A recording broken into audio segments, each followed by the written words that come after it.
ஒரு பொம்பளை வாரா, ஒரு பொம்பளை 2 பிள்ளைகளை கூட்டி ஐயா ஐயா அப்படின்னா வீட்டு வாசல். என்ன ஏமா அழுகிறா? இந்தம்மா நிப்பாட்டு. என்ன என்னம்மா? ஐயா என் புருஷனை போலீஸ் பிடிச்சி போயிடுச்சேன். சும்மா போலீஸ் எதுக்கு பிடிச்சிட்டு போகுது? என்ன பண்ணா புருஷன்? என்ன பண்ணாமா அப்படின்னா ஐயா தெரியாம சாராங்க. என்னடா இந்த அம்மா உள்ள விட்டதாரு? போமா போமா வெள்ள அனுப்பு வெள்ள அனுப்பு. ஐயா தெரியாம காய்ச்சி வித்துட்டாரியா சாராங்க அப்படின்னு என்ன சொல்லிருப்பான்னு நினைக்கிறேன்? ஏய் போமா, கொலகார பையில கூட மன்னிக்கலாம், ஒருத்தி தாலியத்தான் இருப்பான். ஆனா உன் புருஷன் சாராயம் காய்ச்சி வித்து ஊர் தாலிய புறா அறுத்து போடுவான். அவன் எப்படி மன்னிக்க சொல்ற? போவா அந்த பக்கம் டாப்ல. எப்படி இருக்கு பத்தியில? வாழ்க்கையில் அவனை போல ஒரு தன்னலம் கருதாது நாடு மக்களும் சிந்திச்ச வாழ்ந்த தலைவன் உலகத்துல கிடையாது. ஏய் நான் சொல்றேன் நீ நினைக்காதரா, என் தாத்தன்னு பெருமை பேசுறேன் நீ நினைச்சிட்டு பாடா. பாரா படம் இருக்கு, தட்டி பாடுறா. கால் மேல கால் போட்டு உட்கார்ந்துருக்காண்டா ஒரு கிழவன். இந்தா இருக்கு நாற்காலியில வெளியில போகும்போது பாரு இப்படி வைக்கான் உட்கார்ந்துருக்கான். இந்திரா காந்திடா பிரதமர், மொராஜி தேசாயிடா பிரதமர், 2 பேரும் கால் மேல கால் போட்டு உட்கார்ந்துருக்க என் தாத்தனை நின்னு கும்பிடுற படம் இருக்குடா. நின்னு கும்பிடுறான்டா. கால் மேல கால் போட்டு உட்கார்ந்து இருக்கிறவன் காமராஜர்டா.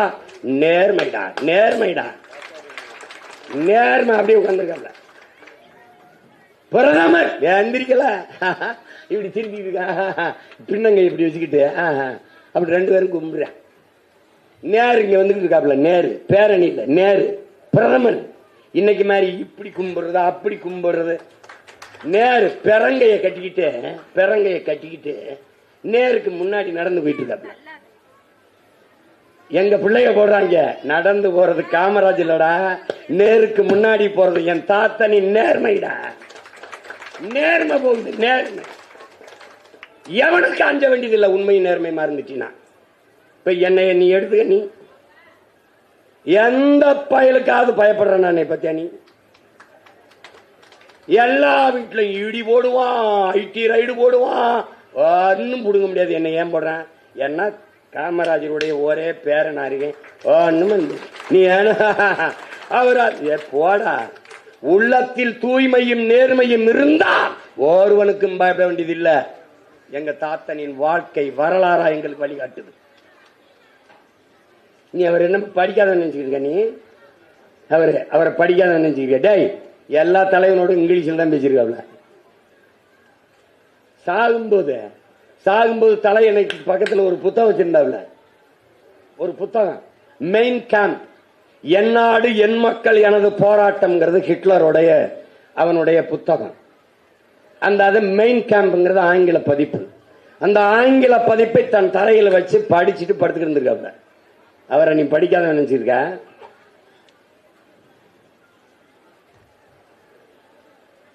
காந்தி படத்தை எல்லாம் அரசு அலுவலகங்கள ஹேங் பண்ணுங்க, அரசாணை வருது, ஹேங் அதாவது தொங்க விடு, தூக்கில போடுங்கிற மாதிரி. ஹேங் பண்ணா தூக்கில போடு. அதை படிச்சுட்டு பைத்தியக்காரப்பில எதுக்கு ஹேங்னா என்ன தூக்கில போட சொல்றியா? இன்ஸ்டால் பண்றா, அதை பொறுத்துறா. ஒரு படிக்காத ஆங்கிலத்தில் திருத்தம் சொல்றான்.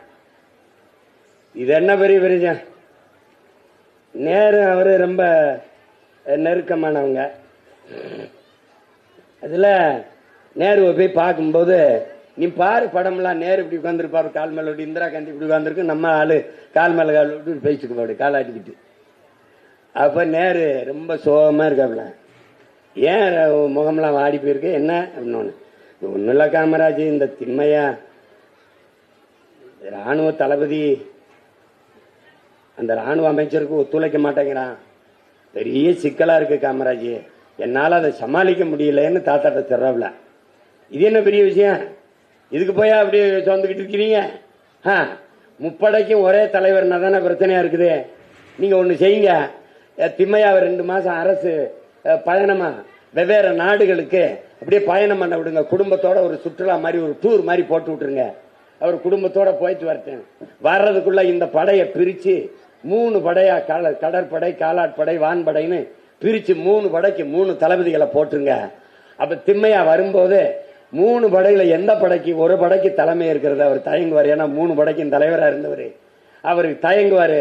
அவர் வரமாட்டாரு, அதோட விளக்கிட்டு நம்ம விட்டுறலாம், இதுக்கு போய் கவலைப்படுறீங்களான்னு கட்டி பிடிச்சி, காமராஜ் இது எனக்கு தோணவே இல்லையா காமராஜ், சிறப்பான யோசனை நான் செஞ்சிறேன்னு திம்மையாவை வெளிநாட்டுக்கு சுற்றுலா அனுப்பிட்டு வரும்போது 3 படைகளா பிரிச்சு 3 படைகளுக்கு 3 தளபதியை நேரு போட்டாப்புல. இன்னைக்கு 3 படை இருக்குதுன்னா அது என் தலைவன் காமராஜ் மூளையில சிந்திச்சதுதான் நீங்க கவனத்தில் வச்சுக்கணும். இன்னைக்கு கல்வியாளர்கள் எல்லாருமே என் அன்பு தம்பி தங்கையில, என் அருமை பெற்றோர்களை, அருகமைவு பள்ளி, ஒவ்வொரு சிற்றூர்லையும் தொடக்க பள்ளி, 3 கிலோமீட்டருக்கு ஒரு உயர்நிலை பள்ளி, 5 கிலோமீட்டருக்கு ஒரு மேல்நிலை பள்ளி. யாரு சொல்றா? பெரிய கல்வியாளர்கள்லாம் கூடி. இது எவனுமே சொல்லாம என் தாத்தன் ஒவ்வொரு ஊர்லையும் தொடக்க பள்ளி, 3 கிலோமீட்டருக்கு ஒரு உயர்நிலை பள்ளி, 5 கிலோமீட்டருக்கு ஒரு மேல்நிலை பள்ளியை தொடங்கி எங்களை எல்லாம் படிக்க வைத்தவன் எங்கள் தாத்தன் பெருந்தலைவன் காமராஜ். அதை நீங்க கவனிச்சுக்கணும். தாத்தாவே என் தம்பி கார்த்திக் சொன்னது மாதிரி நாடார் பேரவையும் நாடார் சமூகம்தான் போற்றும் என்பதே இழிவு, பெருமை இல்லை, இழிவு. இப்படித்தான் நம் இன முன்னோர்களை எல்லாம் சாதிய குமிழுக்குள், சாதிய ஒரு வட்டத்துக்குள் குறுக்கினார்கள். தெய்வ திருமகன் தாத்தா முத்துராமலிங்க தேவரா, அவர் தேவருக்கு. கப்பல் ஓட்டிய தமிழன் நம் பாட்டன் வாவூசியா, அவன் பிள்ளைமாருக்கு. அயோத்திதாசன், ரத்தமலை சீனிவாசன், MC ராஜா நம் முன்னோர்களா, அவர் பறையருக்கு. இப்படி ஒவ்வொரு சாதிக்குமாக அப்படியே நம் முன்னோர்களை சுருக்கி பெரும்புகளை மறைத்தார்கள்.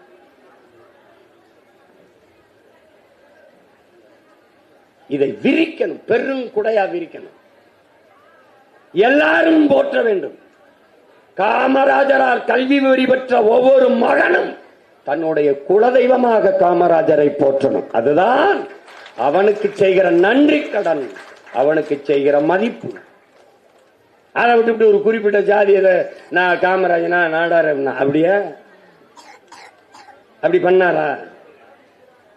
சொந்த சாதிக்கு இடஒதுக்கீடு பெற்றுக் கொடுக்காத ஒரு தலைவன் உண்டென்றால் அது அவன் தான்.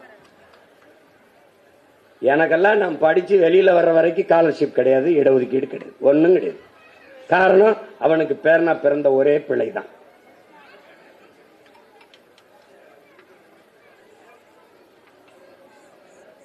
தன்னலம், தான் பிறந்த சமூக நலன் பாராத ஒரு மகன் அவன் தான். அதனால நீங்க இன்னைக்கு பம்மல்ல ஒரு நாடார் பேரவை நடக்குது, இது எதுக்கு என்னை கூப்பிட்டு? இதை சொல்றதுதான் அந்த சுருக்காத சுருக்காத சுருக்கு பையில் என் தாத்தாவின் புகழை சுருக்காத சுருக்காத.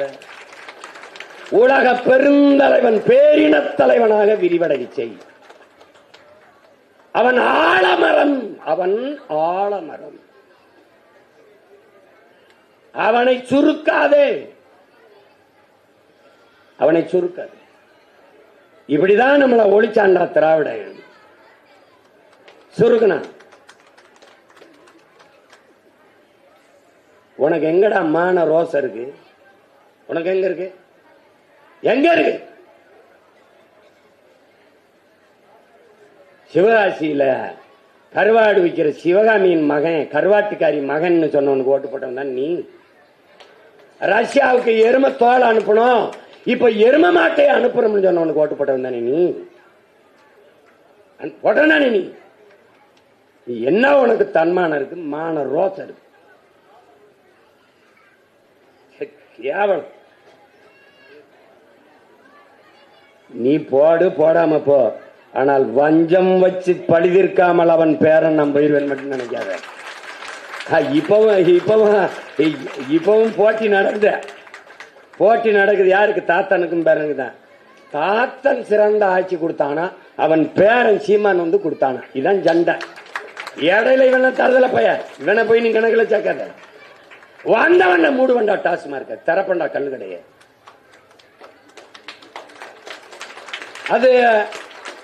அது உங்க தாத்தா கல்கடையை திறக்கல, அவர் பள்ளிக்கூடத்தை திறந்தாரு. நீ என்ன பண்ண? டாஸ்மார்க்க திறந்த. அவர் சொன்னதெல்லாம் நீங்க கேட்டிய? கல்லு மதுவே இல்லை. உணவின் ஒரு பகுதி. சீமான் பனை ஏறிட்டான். சீமா பனை ஏறாம இவர் என்ன ஏறுவேன்? அவன் சொல்றான் பனை ஏறிட்டான், இனி அவன் பனை தான் ஏறணும். அவ்வளவு காலமா போச்சேன்டா உனக்கு, அவ்வளவு காலமா போச்சு. பனை என் குலதெய்வம் பராசக்திடா, பசுவின் பால் பனையின் பாலடாது, என் பண்பாட்டோட இணைந்த ஒன்றடா. பனை தமிழனின் தேசிய மரமடா, தமிழனின் அடையாளம்.